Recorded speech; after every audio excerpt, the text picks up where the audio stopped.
The Honourable Minister of Finance has used some very bizarre terminology in order to defend his bilan, qui est lamentable.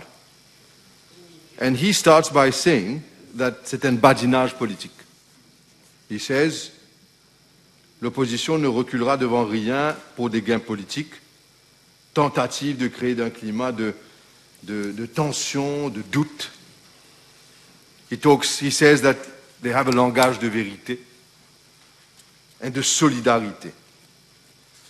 And he says that everything is to blame with, as my good friend, Honourable Minister of Labour has just stated, everything is to put, the fault is that of the international situation, and it is never the fault of government. What both ministers and other members of government have to understand is that this motion of no confidence, I see them on the defensive. I see them trying to defend and as though they're taking hits. It is not a motion of no confidence personally against any one of them. It is collectively against government. So they don't have to be defensive and take it personally whenever we criticize what we believe to be wrong. There is no need to create enmity when we talk about subjects of national importance. There is no need for you to be so much on the defensive and keep on repetitively look in the rearview mirror. Because what I've seen the Honourable Minister of Finance do is systematically, together with Minister Kalichern, systematically talk about what they did in the past, but they refuse and fail, once again, lamentablement, to consider the fact that people outside of this chamber, in hundreds and thousands, are unhappy with the performance of this government, unhappy with la légèreté avec laquelle they run les affaires du gouvernement, unhappy because of la cherté de la vie, unhappy because people still keep on traveling as ministers as though they have nothing else as difficult in this world. When it comes to people having to eat, when it comes to people, good friend Honourable Kalichern says government has subsidized and will be subsidizing almost 4 billion rupees. But when it comes to traveling for ministers, then ministers are not expected to open boîte sardine and to eat in Dubai. Then ministers are not expected to economize and subsidize and travel economy. Then ministers are not expected to travel and take a taxi, but to take a Mercedes to be driven to the pavilion for Dubai World Show and whatnot. This is what was said. At least the Trottinette, I bought it with my money, not taxpayers. Whereas the ministers traveling for this country, whereas people are suffering out there, what do the ministers do? Let's look at this document, 7th National Assembly, first session, report of the PAC. And I'm looking at that document that is part of our history today. And look at the hypocrisy, Mr. Speaker, sir. And I don't mean anything personal against members of government when I say that. But in that committee, there are 4 members from government side in there. In that committee, Honourable Navina Ramyad, Honourable Rajana Dalia, the Honourable Mohammed Ismail Rao, Honourable Rameswar Dulab. Those are members of this committee. And when the committee produces a report of this nature, this means that this committee, all the members thereon, collectively adopt that report and the contents of this report. And when this report says, for instance, and I'll take one example. Your committee takes this very serious view at paragraph 2.1.2 of the representations made by the representatives of the ministries that they were executing instructions from their respective minister. When the Honourable Minister of Health his finger is pointed at him. When the former Minister of Commerce, fingers are pointed at him. when they are blamed for what they've done, and those members of government, Mr. Deputy Speaker, sir, approve this report? Is this not, therefore, a motion of no confidence in the acts and doings of this government, voted beforehand? Have they not already given their views when siding with this report that this government, mainly the culprit, Honorable Minister Jagat Pal, has he not failed lamentably when we look at this report?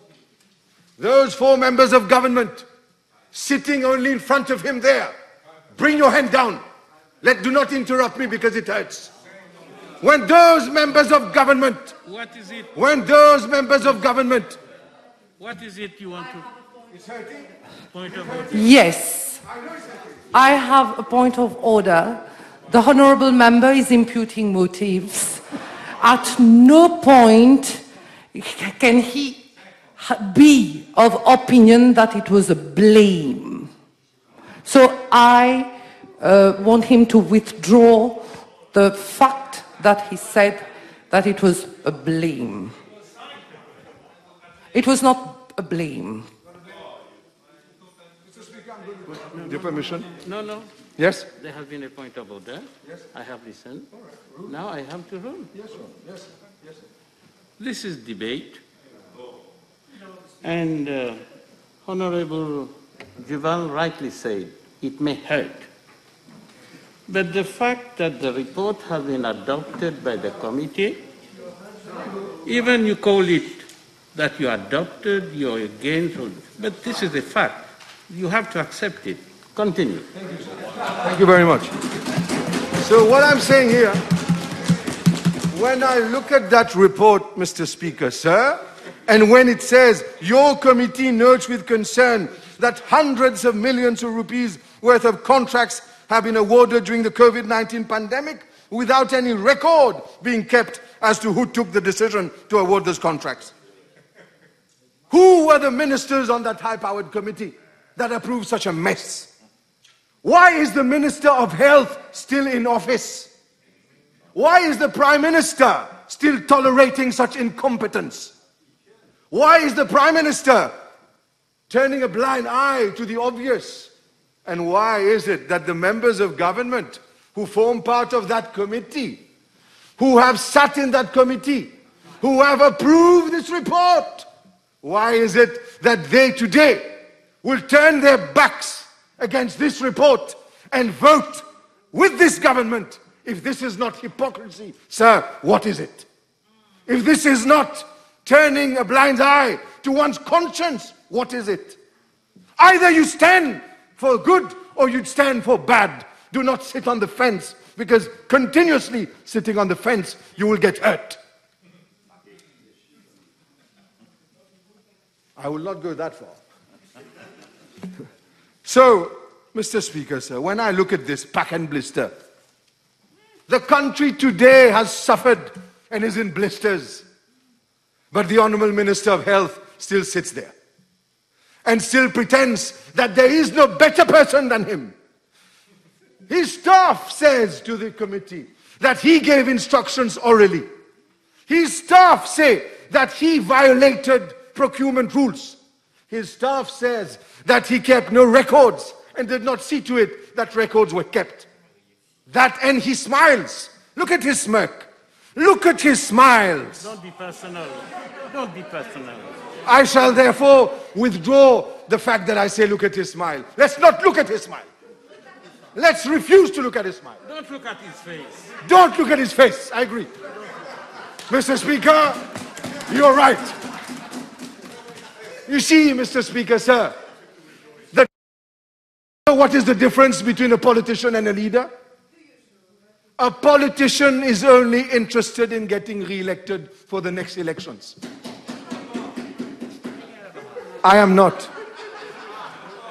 A leader is interested in sacrificing himself for the good of his country, not elections. Order. And this is what we do on this side of the house. We sacrifice for our country, whereas they are only interested in getting re-elected. La population mauricienne souffre et le ministre des Finances pense que c'est un badinage. Don't interrupt the member. And the Minister of Finance, what explanation is he going to give to the people out there? And I speak to those members of the PAC, and I appeal to their conscience. And I ask them not to be ashamed for what they decided in the committee. Not to turn their backs like chameleons that try to adopt a different color because the bush they're in has changed feuillage.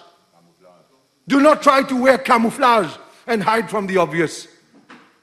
If you have agreed that therein lies problems as regards governance, I put it to you, Mr. Speaker, sir. Why is it that we have to tolerate political and parliamentary hypocrisy in the face of suffering out there?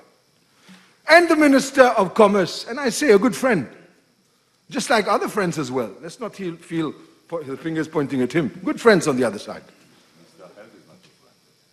No, he's also a good friend. He's quite a funny one though, but he's a good friend. So when I look at this.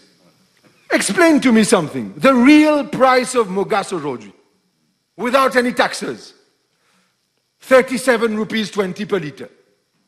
The real price of gasoil, without any taxes, 38 rupees 96. Le consommateur aujourd'hui, il paye la TVA sur mogas 8 rupees 80 par litre.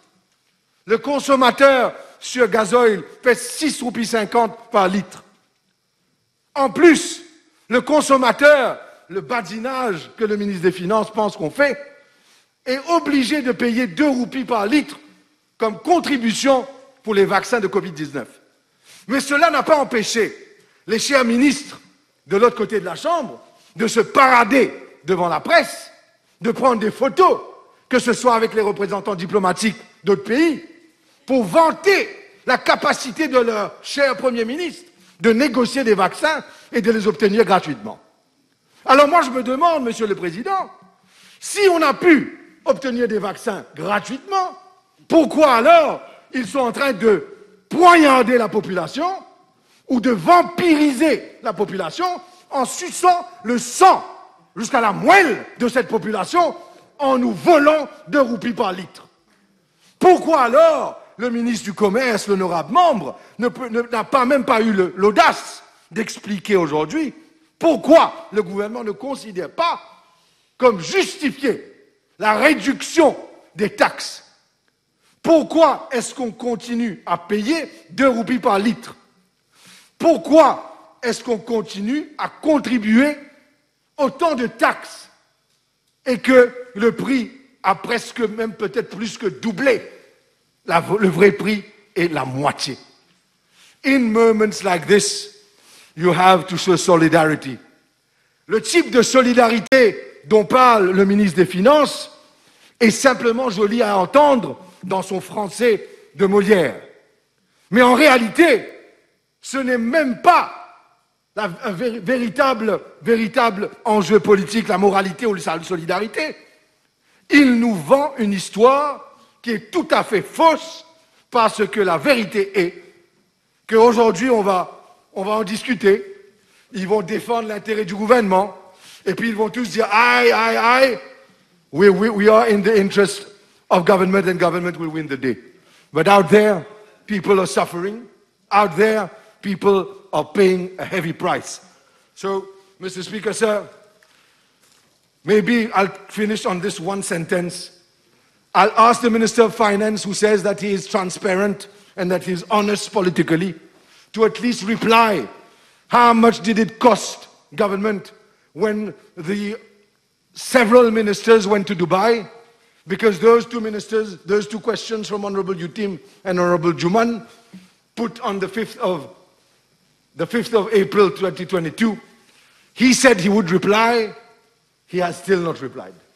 So keep hiding, but we will find you. Thank you.